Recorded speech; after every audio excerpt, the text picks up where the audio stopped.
Hi guys, मैं कुशल हूँ Eicher Bhopal से। और आज हम सिग्नल्स एंड सिस्टम्स कोर्स का मॉड्यूल 11.6 सीखेंगे, जिसमें हम डीटीएफटी का एक एग्जांपल देखेंगे, जिसे हम डीटीएफटी की प्रॉपर्टीज को यूज करके सॉल्व करेंगे। हमने पहले भी डीटीएफटी के कुछ एग्जांपल्स देखे हैं, लेकिन वहां पे हमने डीटीएफटी की प्रॉपर्टीज का इस्तेमाल नहीं किया था। तो आज हम देखेंगे मॉड्यूल 11.6, जिसमें हम डीटीएफटी का एक और एग्जांपल देखेंगे।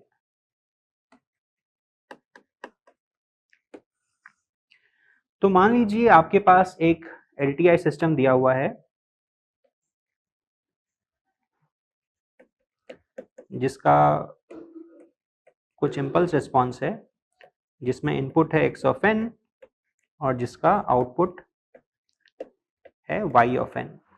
तो जैसा कि हमने पिछले मॉड्यूल में देखा था कि y ऑफ n को हम x ऑफ n और h ऑफ n के कॉन्वोल्यूशन का फॉर्मूला यूज करके रिप्रेजेंट कर सकते हैं। तो अब हम अगर इस एक्सप्रेशन का अगर फूरियर ट्रांसफॉर्म लेते हैं तो हमें मिलेगा capital Y of e power j omega is equal to capital X e power j omega into capital H e power j omega.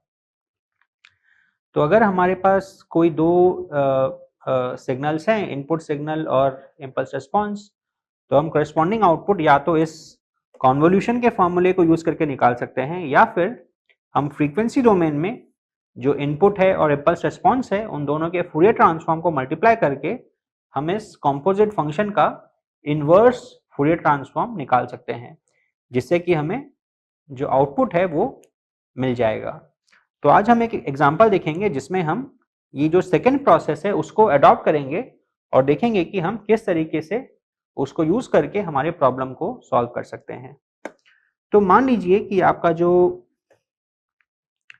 h of n है वो है alpha power n u of n for mod alpha less than 1, और x of n जो है वो है beta times n u of n for mod beta less than 1।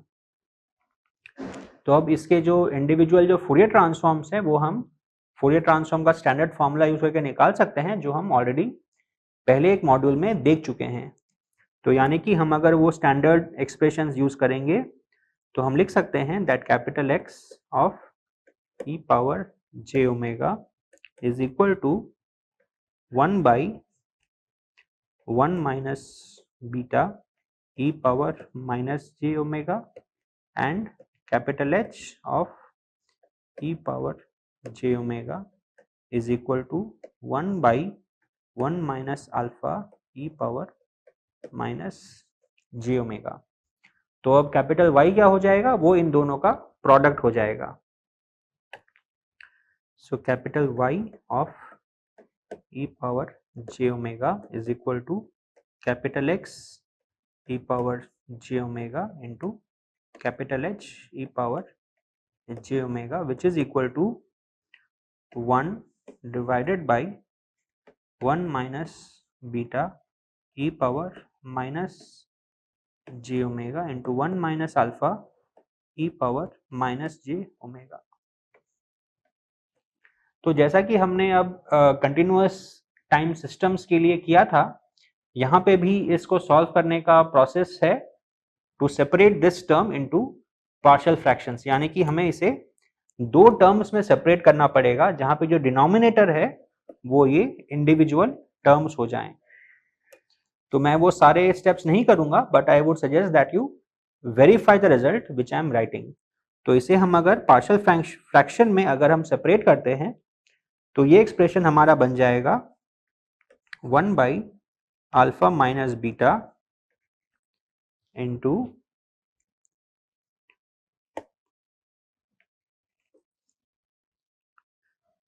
Alpha by 1 minus alpha e power minus j omega minus beta by 1 minus beta E power minus j omega. तो again ये मैं इसके सारे steps नहीं कर रहा हूं, but मैं बहुत स्ट्रांगली सजेस्ट करूंगा कि आप इस एक्सप्रेशन को लेके आप इन दोनों टर्म्स को ऐड कीजिए और ये वेरीफाई कीजिए कि इसको ऐड करने के बाद में आपको एग्जैक्टली ये एक्सप्रेशन मिलता है। तो अब हम अगर मान लें कि ये एक्सप्रेशन हमारा अगर सही है, तो अब इसका हमें इनवर्स फूरियर ट्रांसफॉर्म निकालना है। तो अगेन हम क्योंकि जानते हैं कि हमारा Fourier transform linearity property satisfy करता है, तो इसका इनवर्स फूरियर ट्रांसफॉर्म निकालने के लिए हम इन इंडिविजुअल टर्म्स का इनवर्स फूरियर ट्रांसफॉर्म निकाल सकते हैं, जिससे हमें कंप्लीट y ऑफ n हमें मिल जाएगा। तो यानी कि हम अगर अब लिखते हैं y of n by using the linearity property of Fourier transform, तो ये होगा 1 बाई अल्फा minus beta into alpha power n u of n minus beta into beta power n u of n,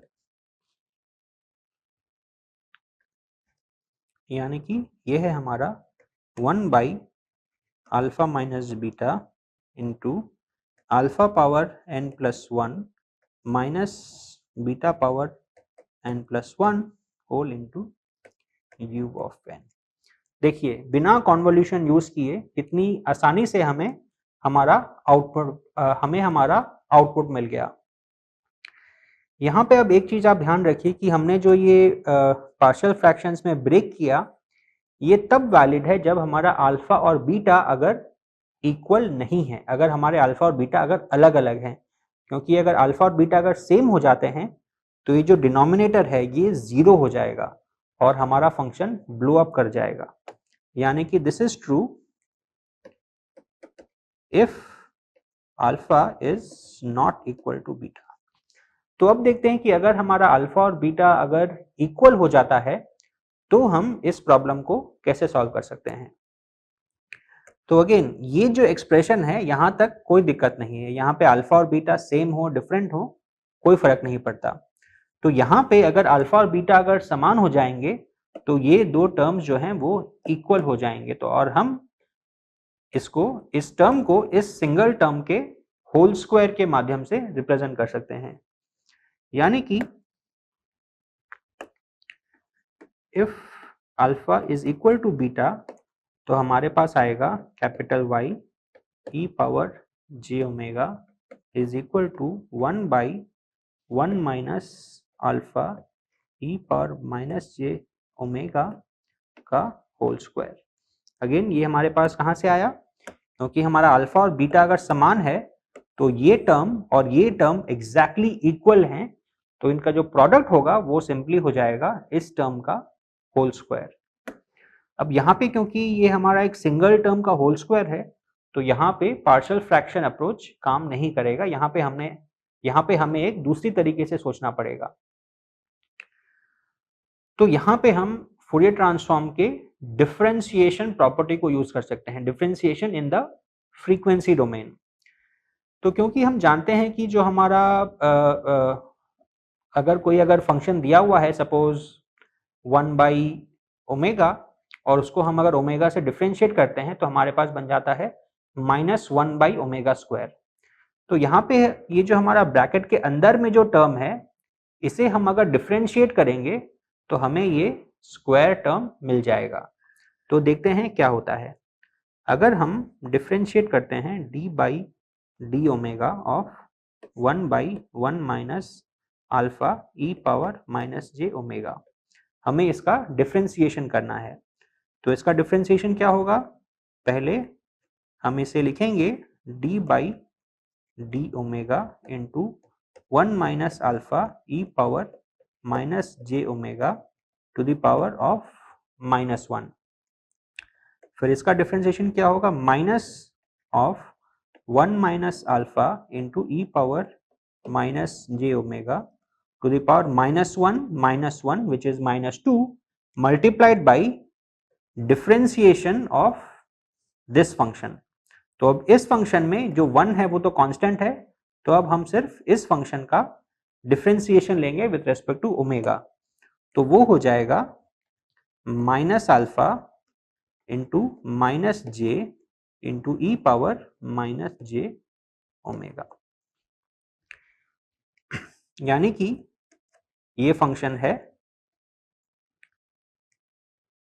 minus j alpha e power minus j omega divided by 1 minus alpha e power minus j omega whole square.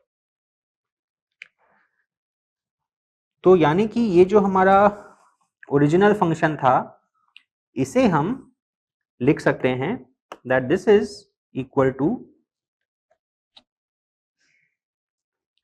J times e power j omega divided by alpha into d by D omega of 1 by 1 minus alpha e power minus j omega. I'm going back.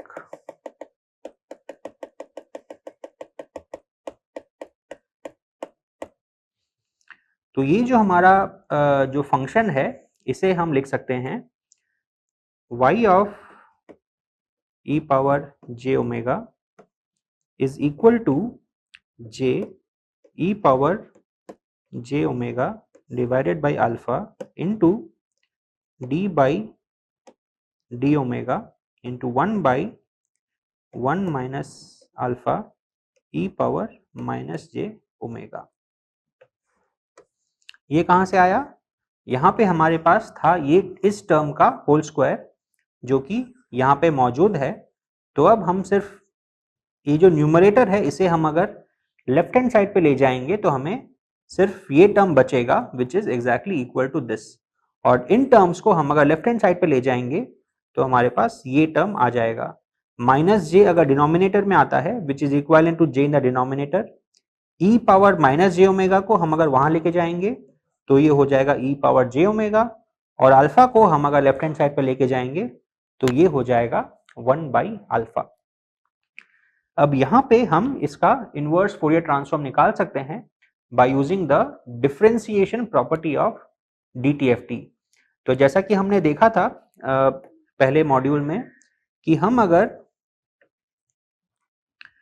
j times dx by D omega अगर लेते हैं तो उसका corresponding जो inverse Fourier transform होता है, जो उसका करस्पॉन्डिंग जो डिस्क्रीट टाइम सिग्नल होता है वो होता है n times x of n।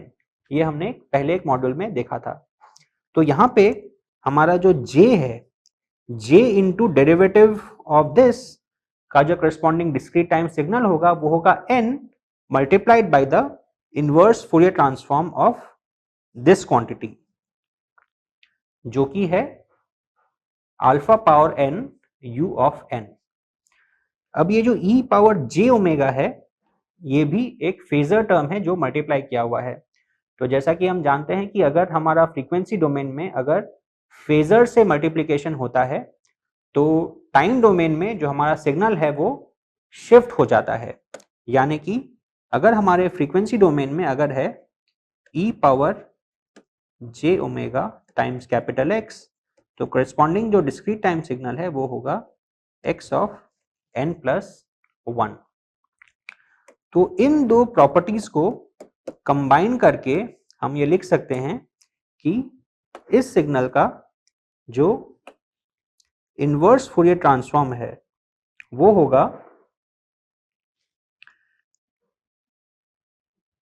n plus 1 into alpha power n plus 1 into u of n plus 1, और डिनोमिनेटर में एक हमारा अल्फा बचा हुआ है जो कि हमारा यहां से आता है। तो ये टर्म कैसे आया? सबसे पहले हमने j into d by D omega of this term का इनवर्स फोरियर ट्रांसफॉर्म निकाला, वो मिल गया हमें n times x of n where x of n is alpha power n into u of n। और फिर क्योंकि यहाँ पे एक फेजर टर्म मल्टीप्लाइड है तो फेजर से मल्टीप्लाई करना होता है equivalent to shifting in the time domain by +1। तो इसलिए जो हमारा जो एक्सप्रेशन था उसमें हमने हर जगह पे +1 कर दिया, और यहाँ पे जो ये अल्फा है ये सिर्फ एक कांस्टेंट है तो कांस्टेंट से मल्टीप्लिकेशन की वजह से हमारे फूरियर ट्रांसफॉर्म में कोई फर्क नहीं पड़ता है, वो इन्वर्स फूरियर ट्रांसफॉर्म लेते वक्त सिर्फ एक कांस्टेंट के रूप में ही रह जाता है। इसीलिए जो ये 1 बाई अल्फा है उसको हमने वापस से वही 1 बाई अल्फा के रूप में लिख दिया है। तो अब इसे हम लिख सकते हैं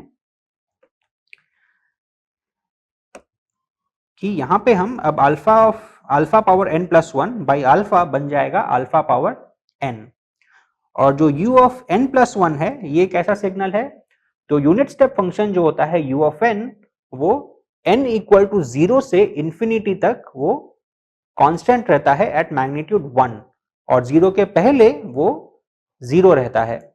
तो अगर हम u ऑफ n प्लस 1 ले रहे हैं, मतलब हम u ऑफ n को लेफ्ट हैंड साइड में 1 यूनिट से शिफ्ट कर रहे हैं, यानी कि वो फंक्शन -1 से लेके इंफिनिटी तक कांस्टेंट रहेगा एट 1, और -1 के पहले वो सिग्नल 0 रहेगा।